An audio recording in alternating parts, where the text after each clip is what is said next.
ನೀವು ಮಲಗಿದ್ದಾಗ ಗೊರಕೆ ಹೊಡಿತೀರಾ? ನಿಮ್ಮ ಗೊರಕೆಯಿಂದ ಬೇರೆಯವರಿಗೆ ಕಿರಿಕಿರಿಯಾಗುತ್ತಾ? ಚಿಂತೆ ಮಾಡಬೇಡಿ. ನಾನು ಹೇಳೋ ಈ ಟಿಪ್ಸ್ನ ಫಾಲೋ ಮಾಡಿದ್ರೆ ಗೊರಕೆ ಕಡಿಮೆಯಾಗುತ್ತೆ.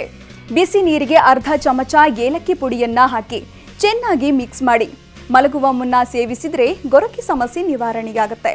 ಇನ್ನು 1 ಕಪ್ ಬಿಸಿ ಹಾಲಿಗೆ 2 ಚಮಚ ಅರಿಶಿನ ಪುಡಿ ಹಾಕಿ ಬೆರೆಸಿ ಕುಡಿದ್ರೆ ಕೆಲವರಿಗೆ ಗೊರಕೆ ಕಡಿಮೆಯಾಗಬಹುದು. ದಿಂಬಿನ ಮೇಲೆ ತಲೆಗಿಟ್ಟು ಮಲ್ಗೆ. ಹೀಗೆ ಮಲಗಿದ್ರೆ ಉಸಿರು ಕಟ್ಟುವಿಕೆ ಸಂಭವ ಕಡಿಮೆಯಾಗುತ್ತೆ.